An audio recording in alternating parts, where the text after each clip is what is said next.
Eh, Slanesh, ¿podrías decirme qué rayos estamos haciendo aquí? No recuerdo la verdad.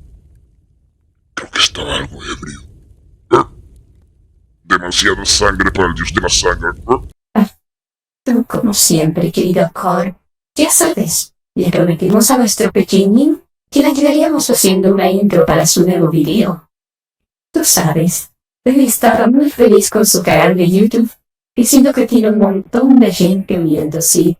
Y como padres responsables, es nuestro deber apoyarlo. Así que, ¿por qué no dices algunas palabras de agradecimiento a los que nos están viendo? Espera. ¿Qué?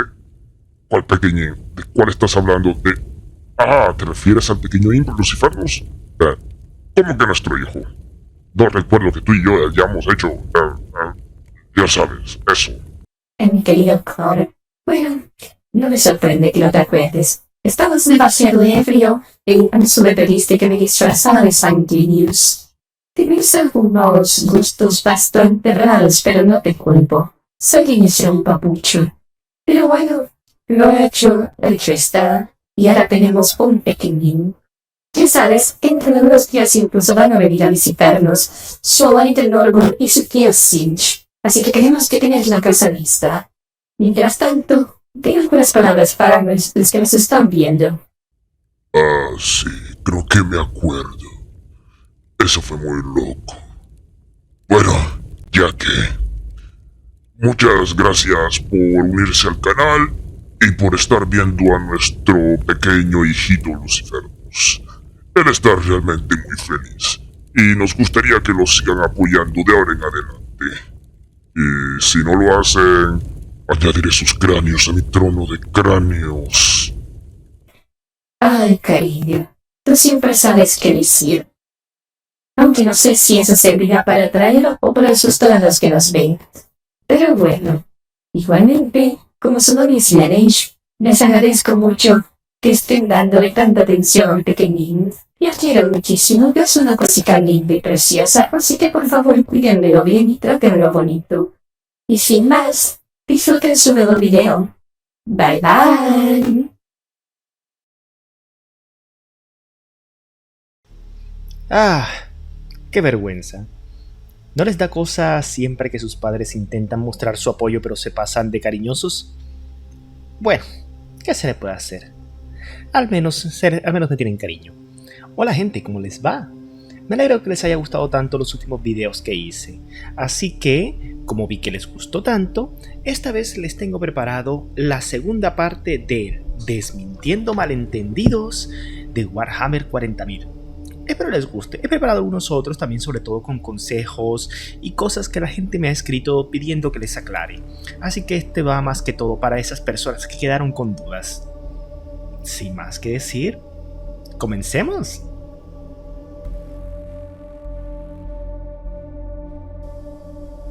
Bueno, empecemos con algo que mucha gente me ha preguntado y no los culpo, es algo que por más que se intente explicar lo que fue la diferencia entre la edad oscura de la tecnología, la Gran Cruzada, la herejía de Horus y después el ahora, la época actual, el milenio ya 42 de Warhammer, queda siempre una cosa en duda y la gente no suele tomarse el tiempo para explicarlo bien o el por qué o el cómo.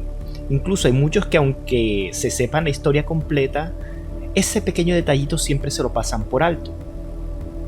Sí, sabemos que la humanidad durante la era oscura de la tecnología, o la era dorada, depende de quién le pregunten, eran capaces de viajar a planetas y otros sistemas solares.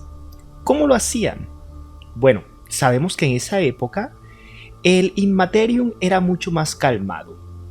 La gente le era mucho más fácil trazar las rutas para poder hacer los saltos disformes. Sí, saltos disformes, porque nunca la humanidad pudo completar el desarrollo de la tecnología para hacer viajes más rápidos de la luz. Así que siempre hubo que utilizar saltos por la disformidad. Pero estos eran más seguros en aquella época. Slanesh no estaba, no se había abierto el ojo del terror y las cosas eran más estables. También cabe destacar que en esta época también se diseñó de manera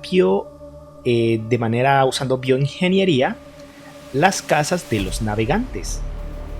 así que ellos eran quienes hacían los cálculos para poder realizar estos saltos.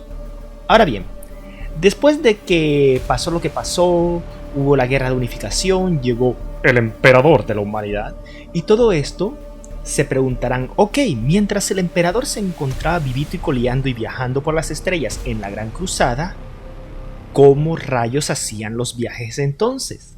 Y la respuesta es, la primera cosa que hizo el emperador cuando unió a toda la gente de la Tierra fue darles chamba y ponerlos a trabajar en la construcción del astronómico. Aunque la verdad eran muy pocas las personas que sabían realmente cómo funcionaba. Verán, al comienzo de la Gran Cruzada en el milenio 30, los planetas más cercanos a Terra eran fácilmente accesibles mediante saltos ciegos a través del Immaterium. El imperio de esa época se había calmado recientemente después de la gran turbulencia de la era de los conflictos tras el nacimiento de Slaanesh. ¡Hola, mami! Sin embargo, pronto quedó claro que viajar más lejos de Terra sería muy difícil para los navegantes del imperio, pues estos necesitarían un punto de referencia de astronavegación estable dentro del Immaterium, y así podrían triangular la ubicación actual en caso de que se necesitaran hacer saltos disformes más largos y que estos tuvieran esperanza de éxito. Hacer saltos a ciegas es casi un suicidio. Terminas hecho popo de demonio. Ahora, tras la exitosa conclusión de las guerras de unificación, el emperador ordenó primero la construcción del Astronomicon en Terra, lo que permitiría a sus fuerzas expandir la Gran Cruzada a las estrellas más allá del Sol. Así él trajo un gran número de tecnosacerdotes desde Marte para supervisar el proyecto y se reclutó a la mayoría de la población terrestre para construir los imponentes edificios de maquinaria necesarios para soportar esta labor. En ese momento, el Astronomicon era el edificio más grande que había en toda Terra, y todo el dispositivo era simplemente un foco a través del cual el emperador podría dirigir sus insondables energías psíquicas para engendrar una señal telepática parcialmente autosostenida a través del Immaterium. Aunque, como digo, muy pocas eran las personas que sabían esto. El rayo de navegación psíquico que generó el Astronomicon era capaz de propagarse a través de la disformidad, y aquellos en sintonía con sus frecuencias y modulaciones únicas, o sea los navegantes, podían usarlo como un faro o una estrella polar al planear viajes a través del Immaterium. Y gracias a esto se podía viajar por la disformidad a velocidades con un margen de seguridad sin precedentes. Aunque por supuesto nunca había 100% de seguridad de hacer esto. Siempre había porcentaje de hacerse popo de demonio. Así, el Astronomicon fue una bendición incalculable tanto para la Gran Cruzada como para el incipiente dominio estelar de la humanidad, el cual estaba en pleno crecimiento. De manera similar, el emperador podía apagar el Astronomicon o interrumpir el rayo a voluntad desde donde él estuviese. Así es, gente, el Astronomicon en esa época el emperador lo podía manejar a Bluetooth. Solo un puñado de personas sabía que la gran señal en realidad estaba impulsada por los poderes psíquicos del emperador, y vivían en el temor de que si él quedaba vuelto como Stephen Hawking o era asesinado, la galaxia se vería sumergida en una nueva era de conflictos. Tal fue el efecto del Astronomicon que incluso en aquella lejana época de la primera fundación del imperio, algunos se referían a este como la luz divina o la luz del emperador, a menudo sin comprender plenamente la verdad literal de esas palabras. Y bueno, ya saben también lo otro que hacía el emperador, su proyecto telaraña. Con su proyecto de la telaraña imperial apenas en sus etapas de planificación, el emperador recurrió a alimentar él mismo dicho punto de referencia, utilizando la cámara de enfoque que había construido anteriormente debajo del Palacio Imperial para proyectar un rayo de poder psíquico inimaginable, el cual podría alcanzar la disformidad.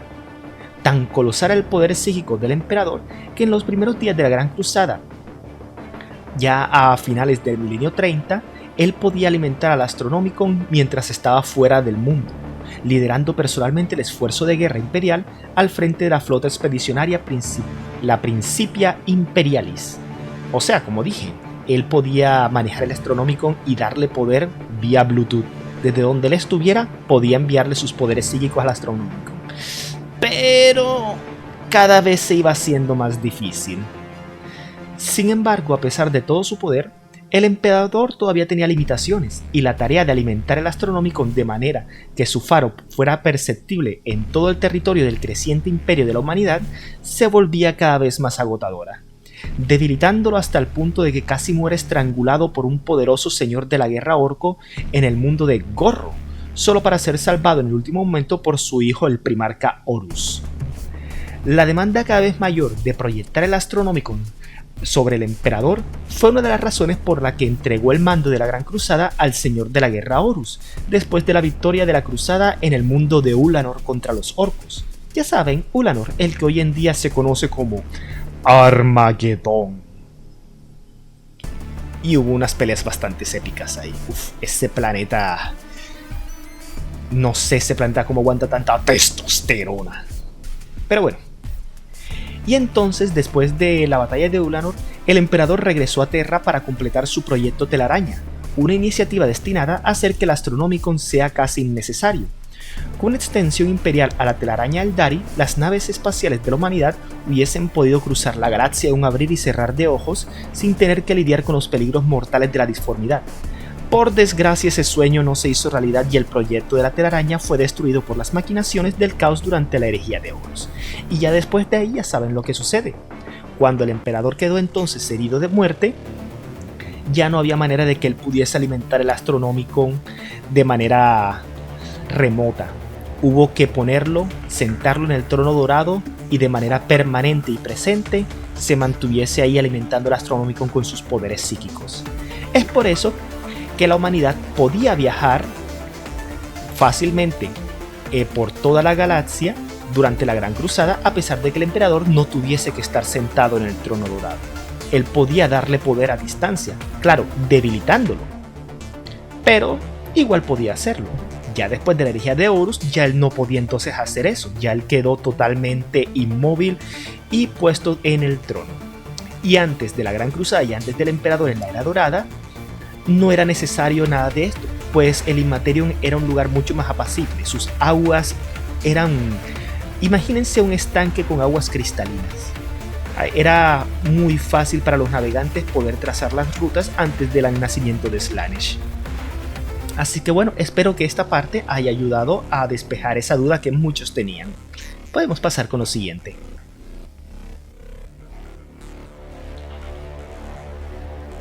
Ok. Para el siguiente mito, o más bien, para el siguiente malentendido, vamos a hablar un poco de las adeptas sororitas. Ok, ya se imaginan para dónde va la cosa, pero no vamos a hablar solo de eso. Vamos a tomar dos malentendidos y esos los hablaremos en este mismo segmento. Primero que todo, todos creen que todas las adeptas sororitas son hermanas de batalla. Y esto no es así. Las hermanas de batalla son una subfacción de las adeptas sororitas. ¿Verdad? Las adeptas sororitas, primero que todo, es una subfacción de la eclesiarquía que consta de órdenes hospitalarias, órdenes dialogus, órdenes famulus y las órdenes militantes. Además de otras más, pero no las vamos a mencionar por ahora. Solo estas últimas, las órdenes militantes, se utilizan como el ala militar del Ministorum y por lo tanto se las conoce informalmente como hermanas de batalla. Por ejemplo, las dos damas que se muestran a continuación, ya seguro voy a poner ahora una imagencita por acá. Estas serían miembros de las adeptas sororitas, pero ninguna de ellas puede ser llamada hermanas de batalla.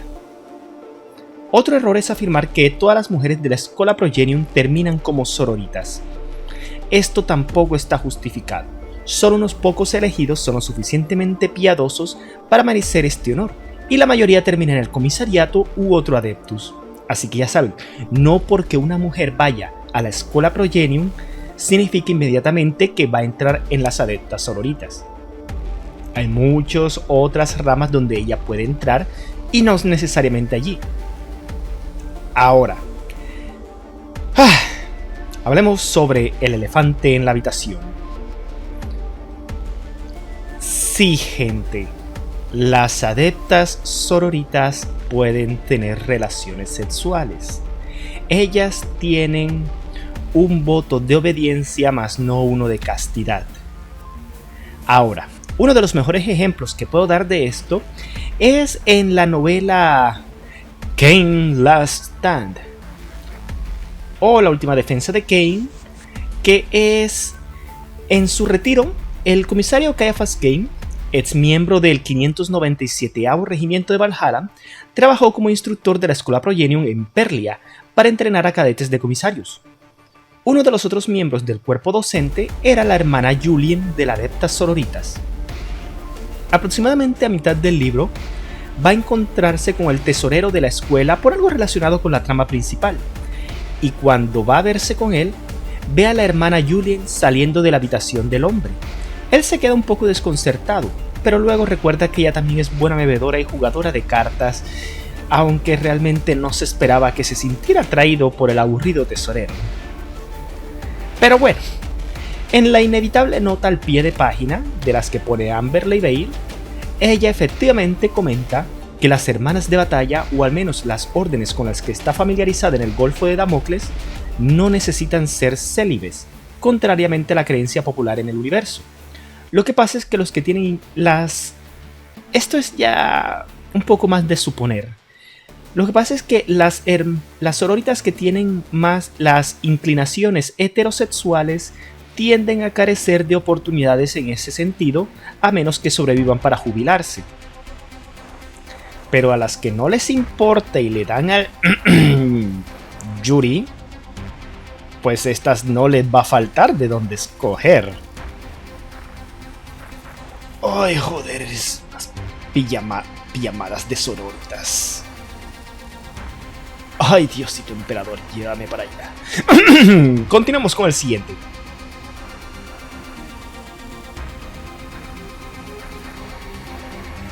Ok, el siguiente malentendido o la siguiente pregunta es: ¿son los orcos inmunes a la influencia del caos y los cultos Genestealer? Bueno, no. Siguiente pregunta. No. Es broma. Ok, ahora sí, la explicación. La notable dureza de los orcos y su forma única de reproducirse hace que sea muy difícil que la mutación, los cultos del caos y las infestaciones Genestealer se propaguen entre sus filas. Claro, en comparación con la gran facilidad con la que estos peligros tienen de tomar por completo la civilización humana y los asentamientos de las pobres víctimas de estas personitas que no tienen ni idea de lo que está pasando. Sí, los humanos la tienen muy mal en comparación a cómo los orcos lo afrontan. Dichos peligros pueden devastar civilizaciones humanas y planetas enteros. Sin embargo, los pieles verdes no tienen inmunidad a ninguna de estas amenazas, y existen bandas de filibusteros o los freebooter. Ya saben, los orcos pirata, cuyos miembros están mutados debido a la influencia de poderes ruinosos, y hay entre sus filas algunos que incluso los adoran, generalmente prefiriendo a Khorne y Norgol, y estos individuos también se ocultan entre sus filas algunos que pueden llegar a estar infectados por Genestealers. Estos grupos comúnmente generan mucha desconfianza o directamente son masacrados por los otros orcos, los cuales son reacios a asociarse con los chicos no apropiados. Los desafortunados pieles verdes, a su vez, tienden a hacer todo lo posible para intentar encajar en la sociedad orca en general. ¿Lo ven, chicos? Hacer bullying es bueno. Cuando vean a alguien distinto a ustedes y que no les inspire confianza, háganle bullying. Podrían estar salvando a su gente y a su planeta. ¡Sí! Ok, no. En general, cuando se trata de la corrupción del caos, pocas razas son totalmente inmunes, e incluso ciertos Eldars y Tau han caído a lo largo de los milenios. Es suficiente mencionar nombres tales como Anra, también conocido como el padre de los escorpiones, un Lord Fénix de los Azur-Jani que terminó cayendo al caos, o lo que le pasó a Shasla Tau Kais, el protagonista del juego Fire Warrior, el cual digamos que estuvo muy cerca de perder su propia identidad por estar combatiendo con demonios y estar demasiado frente ante su aura de corrupción. Terminó ingresado en un hospital mental, por así decirlo. Pobrecito, quedó como si hubiera salido de Vietnam. Bueno, sigamos.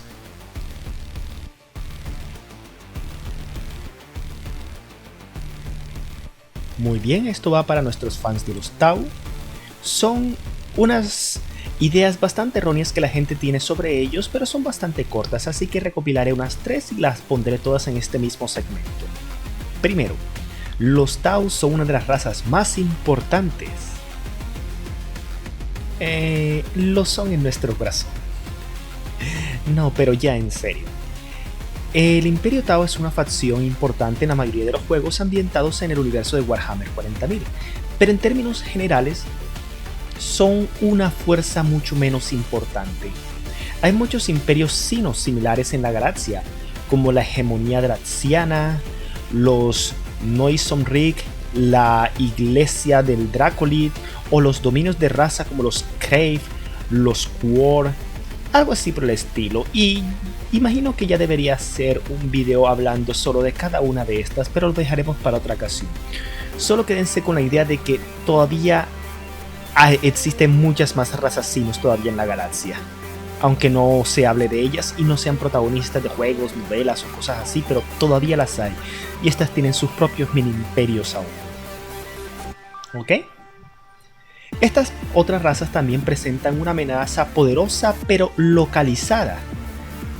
Entre estos imperios, el Tau es uno de los más grandes, pero la falta de tecnología de viajes por la disformidad los limita drásticamente, así como la velocidad de su expansión, y limita la influencia de esta raza de esta raza hacia la franja oriental de la galaxia. ¿Ok? Si utilizamos los mapas que se utilizan en Warhammer, ellos están en la zona más a la derecha, más al oriente de la galaxia. Ellos tienen su zona y les es muy difícil salir de allí. Por eso, la mayoría de los habitantes de la Vía Láctea ni siquiera conocen la existencia de los Tau, a diferencia de razas como los Krut o los Hrut, que son menos importantes para el juego, pero son mucho más conocidas en el universo. De hecho, porque los Krut han viajado bastante, se les conoce muchos planetas más que todo como mercenarios, y se les pueden ver incluso en las filas de los soldados de algunos comerciantes independientes. El otro mito sobre los Tau es que se cree que la filosofía del bien mayor es análoga al comunismo. Vamos, el meme de que los Tau son comunistas. Y esto no es así. El sistema de castas que define toda la trayectoria profesional de una persona y es la característica principal de la sociedad de los Tau es incompatible con la ideología comunista. Verán, el Tauba se diferencia además de él por una desigualdad entre los miembros de su imperio. Los etéreos forman una casta privilegiada, mientras que los miembros de la mayoría de las razas aliadas son abiertamente considerados ciudadanos de segunda clase. Así que el sentimiento de supuesta igualdad que quieren vender, y que incluso supuestamente también vende la misma ideología comunista, de que todos somos iguales, vamos hermano, tomémonos un vodka mientras luchamos por la madre patria. Mira qué estás haciendo. No, simplemente no son comunistas. En otras palabras, los Tau son clasistas. Pero bueno, sigamos. Lo otro es que hay una teoría que cree que todos los Taus están siendo controlados por feromonas por los etéreos. Lo cual es otro concepto erróneo surgido de una teoría de dentro del universo por la visión sesgada de un solo individuo. Esta idea no tiene pruebas reales y se introduce solo para ilustrar cuán extraña y efectiva es la influencia de los etéreos en los otros Tau. En realidad no hay una explicación sólida de cómo se ejerce esta influencia y la idea de las feromonas no tiene ninguna confirmación sólida detrás y siempre se presentó como una más de las teorías existentes. Simplemente la tiraron porque sí y no tiene ninguna base ni fundamento. Alguien la dijo una vez y simplemente pegó y ya. Ahora, continuemos con la siguiente parte.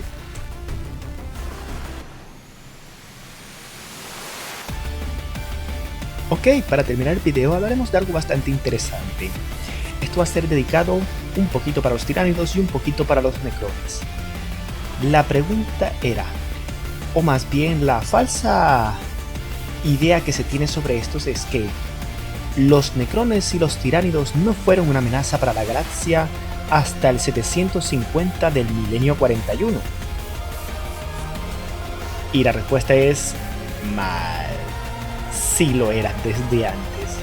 Verán, aunque ambas razas se convirtieron en una amenaza a nivel galáctico recién en el momento del fin del milenio 40, el Imperio ha soportado numerosos conflictos con ellas desde mucho antes del milenio 41. Probablemente ya sepan de que han habido criaturas tiránicas en la galaxia, pero que están totalmente separadas de cualquier enjambre. Un ejemplo sería de que se han encontrado Genestealers en el planeta de Imgar.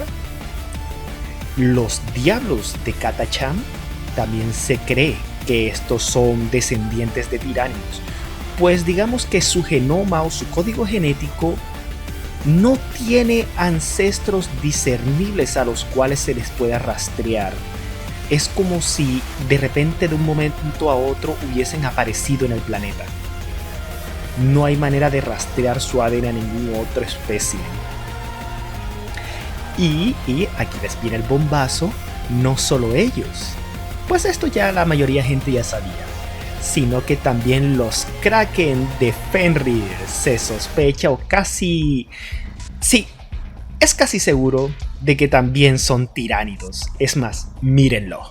Les voy a poner una fotito por acá. Los Kraken de Fenrir. Estas pinches cosas pueden llegar a medir hasta 8 kilómetros de largo. O 5 millas para los que midan en libertad. Sí. Yo no me quiero encontrar con uno, la verdad. Pero bueno. Sus existencias por sí solas es una prueba de una invasión tiránida anterior. Y también hay varios sucesos bien documentados, como por ejemplo flotas colmena mucho más pequeñas, como la Colossus, la guerra de Ouroboros y la cuarentena de Tiamat. Seguro algunos nombres de estos no les suenan, pero no solo tenemos estas, sino de que pudieron haber habido muchas otras. A ver, voy a ver si coloco por aquí al ladito una imagen. Si no se ve, no se preocupen.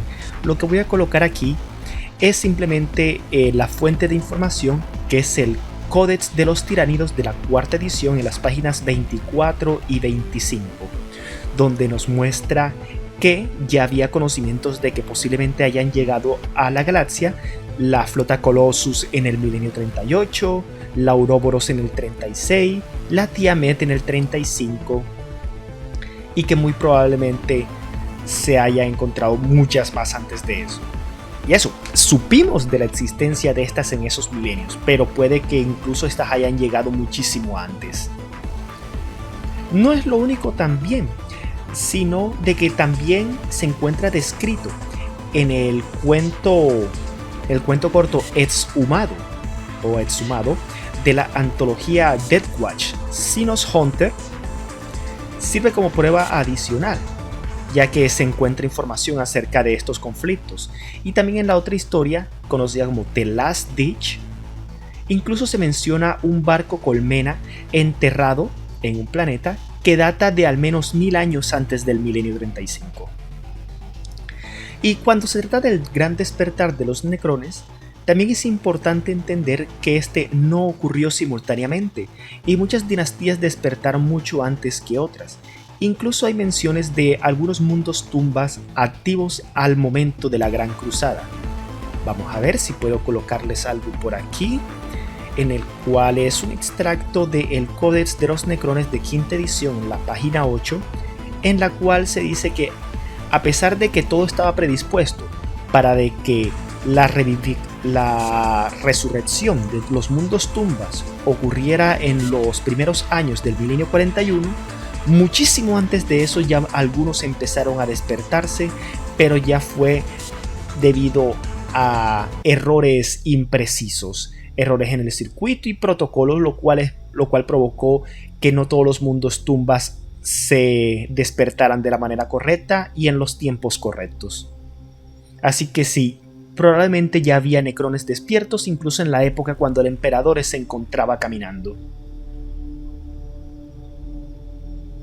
Ok, y eso es todo por ahora, mi gente. Espero que les haya gustado y hayan encontrado esto bastante útil. Así que se me cuidan mucho, los quiero un montón y tengan una buena noche. Bye bye.